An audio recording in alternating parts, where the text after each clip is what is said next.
Guys, welcome back to Lex Reads. So in today's video, we are going to talk about poetry. Now, I always say that poetry is not my ministry. I don't read a lot of poetry. I have a limited amount, but I do have four poets that I am obsessed with. They're my favorite. I thought it was perfect actually to talk about poetry and share some of my favorites because April is National Poetry Month, which I had just learned.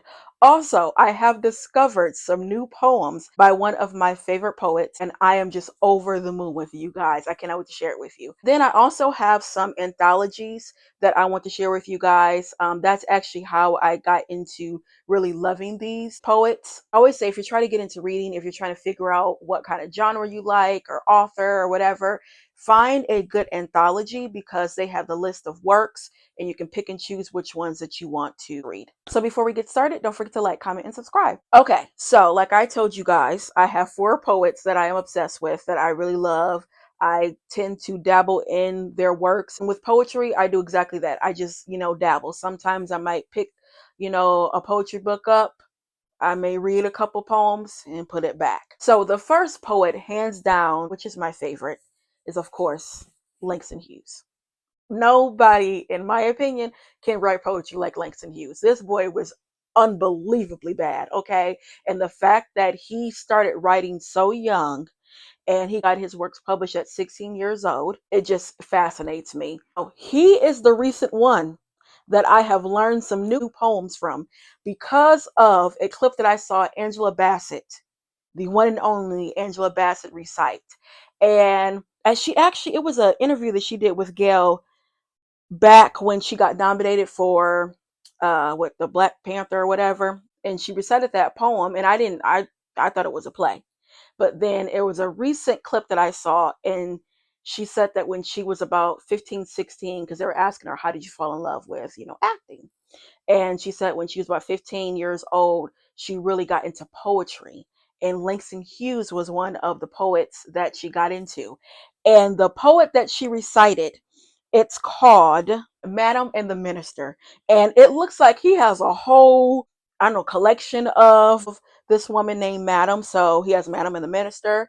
He has Madam and the Wrong Visitor, Madam and the Newsboy, Madam and Her Might Be, Madam and Insurance Man. I would also recommend you guys, if you want to, read more of Langston Hughes' poetry, please get this. This is complete poems of Langston Hughes. And also, this is not crazy expensive. I only paid $21 for this. And it spans 5 decades. You have over 800 poems. Actually, you have 868 poems. And you have nearly 300 which have never been in book form before. So you get a good amount. And before I discovered this poem, The Negro Speaks of River probably was my favorite. To a Dear Friend is another one I love. Black Gal, I love that one. The Madam and the Minister, I think now that's like my favorite one. So it says, Reverend Butler came by my house last week. He said, have you got a little time to speak? He said, I am interested in your soul. Has it been saved or is it stone cold? I said, Reverend, I have you know, I've been baptized long ago.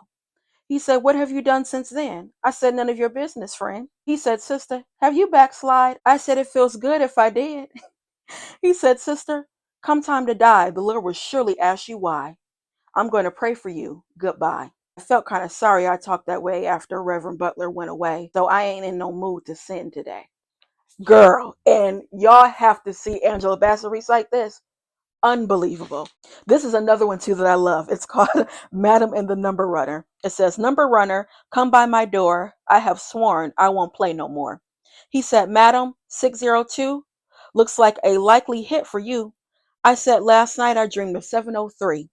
He said, that might be a hit for me. He played a dime, I played two.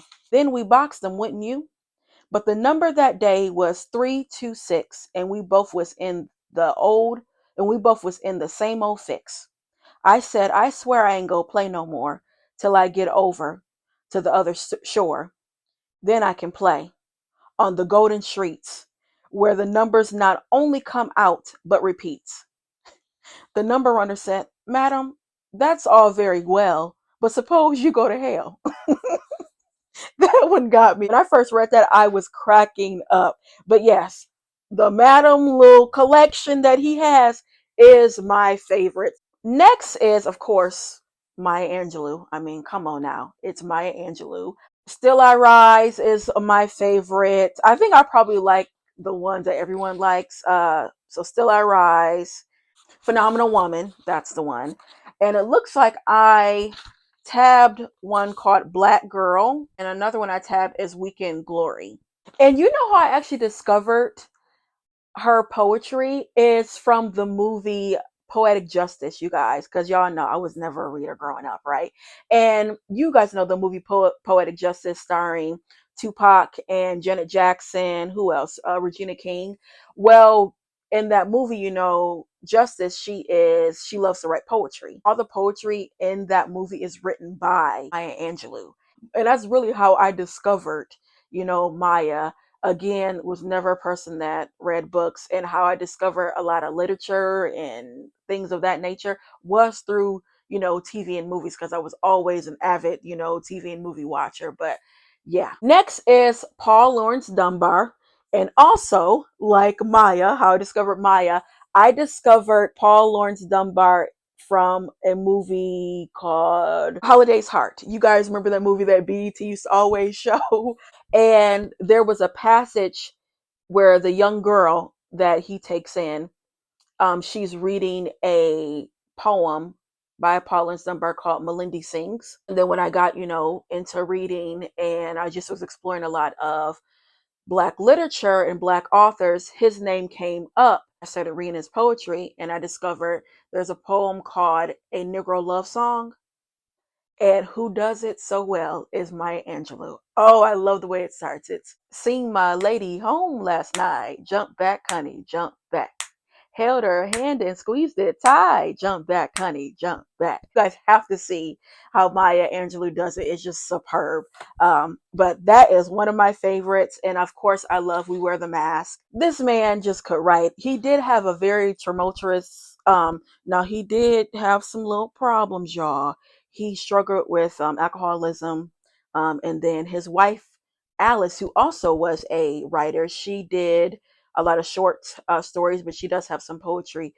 He like almost beat her to death. So towards the end of his life, he had a hard time. He died very young. He was only 33 years old. But his work, y'all, is just fantastic. Lastly, one of my favorites is, of course, Gwendolyn Brooks. And I wanted to get this collection called Blacks. First, it's because it has her only book, full-length book that she wrote, I believe, Maud Martha. And Langston Hughes actually discovered her. So I love We Real Cool. And then she also has a poem about Langston Hughes. So I thought that was really cute. But yeah, this is a really good addition. Also, she was the first Black to win the Pulitzer Prize. Also would recommend this collection. So that is it for my favorite poets. Now, like I was telling you guys earlier, when I was trying to, you know, look into poetry and kind of get my foot in the door, these are the three anthologies that I use. So the first one is called African American Poetry, and this is from 1773 to 1927.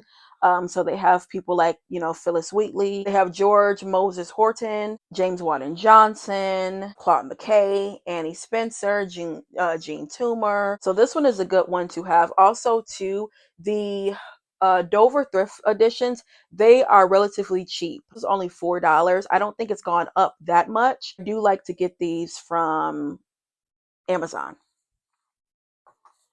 Next is American Negro Poetry. I wanted to get this because this anthology was edited by Honor Bottom, who which he was an author during the Harlem Renaissance, and this was published in what, the 1940s, I believe. And I love the cover because it has like basically everyone that's mentioned. So you have Richard Wright, Angelina Gimsky. She's a really good one. Who else is on here? Of course, Langston Hughes. You have Margaret Walker. She wrote Jubilee. Dudley Randall. Another one that a lot of people don't talk about. Marie E. Evans. She's another one. Gwendolyn Bennett. She's another one I love. Georgia Douglas Johnson.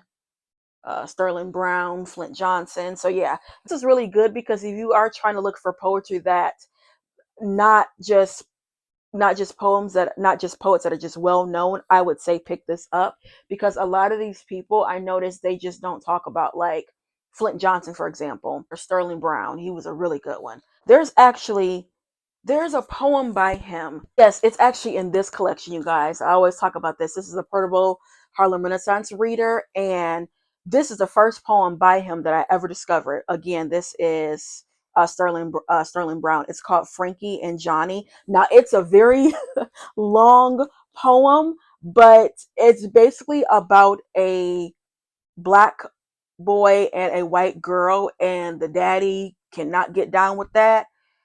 And oh, girl, some stuff happened. It actually kind of reads like a short story, but it's a poem. Let me just read you the first part. It says, Frankie was a half-wit, Johnny was a N-word. Kept a crazy love of torment when she got bigger.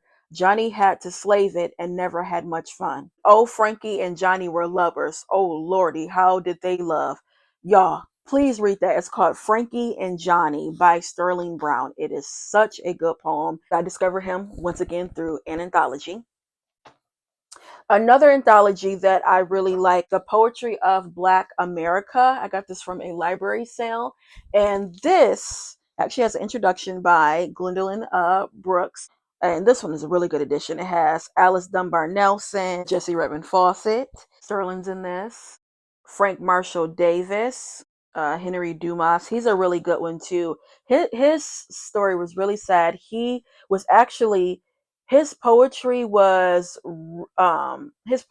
rediscovered by Toni Morrison because he was misidentified by the police and they killed him. Of course, Toni, when she was an editor at Random House, she ended up editing an edition of his book. I have this one. It's called Goodbye, Sweetwater. He's a really good poet.